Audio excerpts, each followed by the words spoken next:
Yeah. It's time to talk about Risk. One of the two albums from this discography that I have been dreading to get to. If you know me, I don't say my name, but if you don't know me, I'm Chainsaw Gears 12, and I'm going to talk about Megadeth-Risk. So, the first thing on everybody's mind about this album, it's on my mind as well. It's the first word that comes to mind when you think of Risk. It's very obvious. Of course, the word is Insomnia, which is perfect because I will probably not be able to sleep tonight after listening to this album for the days that I have been pushing myself to listen to.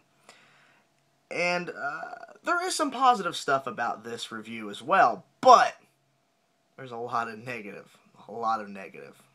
So let's get to the let's get to some of the negative stuff, and then we'll throw in the positive and get back to negative. Let's just do that. So I think the first clue about this album is the fact that the title of it is Risk. I went into this album thinking it's gonna be complete and utter crap. It's gonna be garbage. It's gonna be just utter shit. Yes, shit. That's what I was. I was like, and I came out not exactly thinking that, but going, why?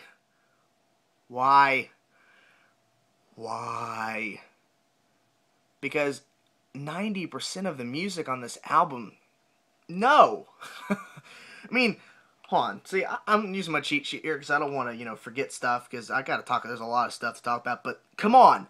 Number 3, Enter the Arena, which is like an opener for Crush 'Em. Enter the Arena? Are you kidding me? When I heard this for the first time, I thought this was a joke. I thought like Dave Mustaine's pulling a troll. He's just kidding. No. This is an opener for one of the worst songs, in my opinion, on the album, Crush 'Em. But what's even worse than Crush 'Em, the song is the intro leading into it. Enter the Arena. What? Oh my god. It is. And the fact is, I want to say this as well. Track number 11, which is Time the Beginning, which is part 1 of the Time the End, which is the last track on the album, track number 12. But Time the Beginning, track 11, come on. Seriously? I hated Dave's vocals on that. I hated his vocals that he did on that song. It just irritated me. I couldn't enjoy the song like I wanted to because it had some interesting music to it, but his voice ruined it for me.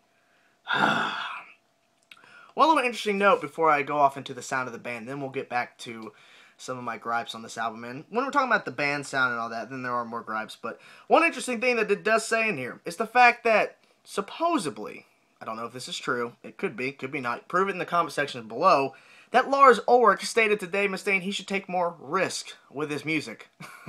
If this is true, thanks Lars. Thanks so much for telling Dave Mustaine to take more risk with his music. Are you kidding me? Take more risks? Are you kidding me? Are you kidding me? Anyways. So, let's talk about the sound of the band. Of course, I like to always start off with Dave Mustaine. Let's talk about his vocals first. Here's the one positive I have to say about this.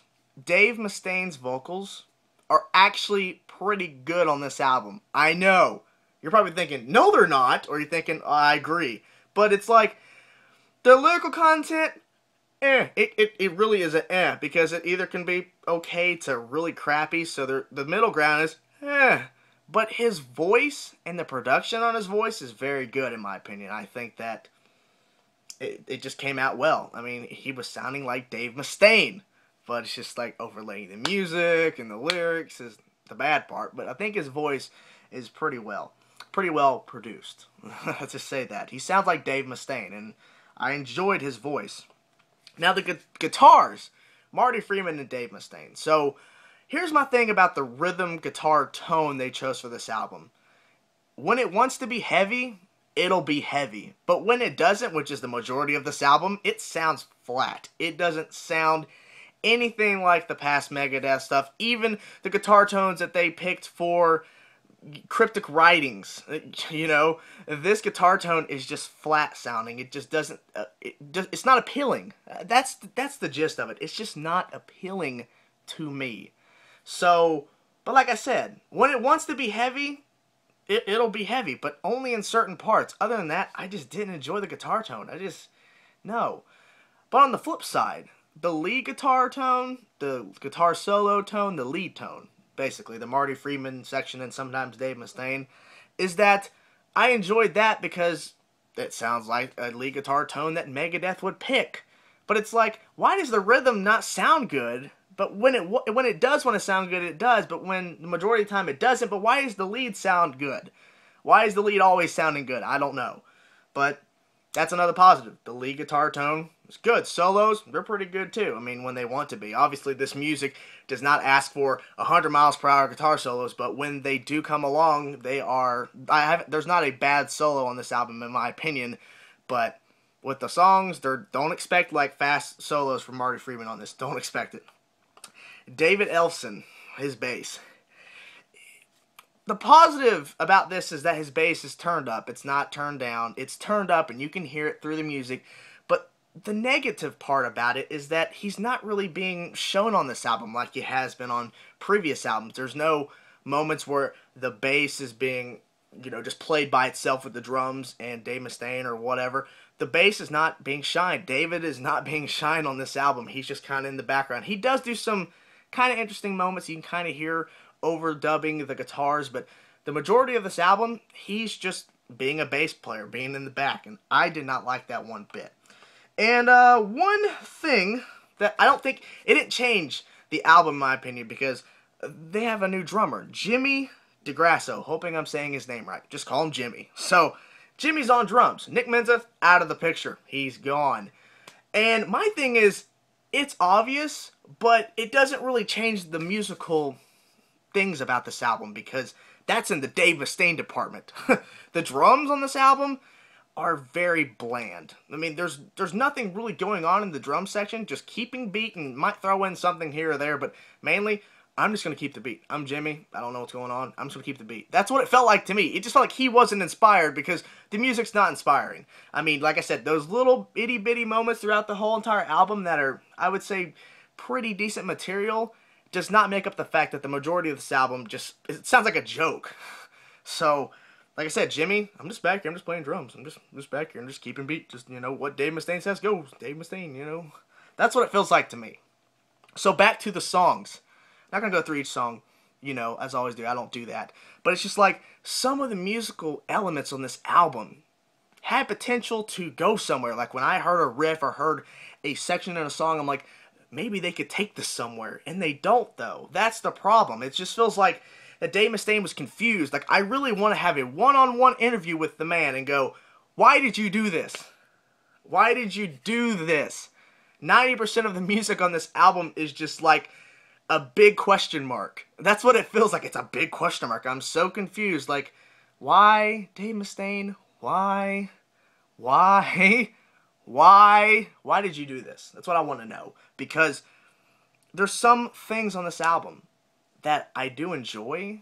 Like the ending of the song 7, which when I first heard it, I'm like, but the ending sounds pretty decent to me. And Time the End, I found that it's like a really short song, but I enjoyed it because, I mean, it did in the album. So I was like, finally it's over. But I did enjoy the song musically. It had a really simplistic riff starting off the song, but I did enjoy it. Insomnia, which I did make fun of in the beginning of this review, after I keep hearing it multiple times, it's a decent song, so I can't really give it crap. But, I do want to say this real quick. I'll Be There, that has to be a Troll song as well, because I couldn't enjoy it. I couldn't. It feels like a ballad. You could say it's not a ballad. It felt like a ballad to me, the way that the song was going along and just the way it felt to me. But no, no. But like I said, Insomnia is pretty okay in my opinion. Time the End, the ending of 7, and another joke. The doctor's calling. Really, really, the doctor's calling. That little girl. The doctor's calling. I'm like, you gotta be kidding me. So, yeah, that's really it. Risk is an album that should not have been made because the direction they went, just, no. I mean, people are like, well, like, what did you expect? I mean, look at Countdown. They changed from Rest in Peace, and then they went to Euthanasia, and then Cryptic Writing, so it was obvious they were going this route. Not really! I mean, they could have wrote another Cryptic Writings album, and it would have been better. But no, they added these weird things, and the musical choices, and the riffs, and just the way the songs were put together. This doesn't work. It didn't click. There's no click. There's no like, oh, this works. It's like, I can't, okay, the songs are not going to, it's not working. It's not working! So, Dave Mustaine, you did not do good from this. So, my final verdict, on a good day, a 5 out of 10. On a bad day, a 4 out of 10. And that's really it. Because those small musical elements kept it from being like a 2 or 3. But the majority of this album, it's a nightmare. So, now I have to suffer through The World Needs a Hero. And it's not going to be good. So, like I said, Risk, on a good day, 5 out of 10. On a bad day, which is today, a 4 out of 10. So, that's my review, guys. Risk. I'm finally through one of the albums. Now I got to suffer through The World Needs a Hero. So, that's it. If you're still watching, here's my question. Do you like Risk? Tell me why. Do you hate Risk? Tell me why. Do you, I don't like it. I don't hate it. Why? What are your feelings on this album? I really want to know. Thanks for watching, guys. That's my review. See ya.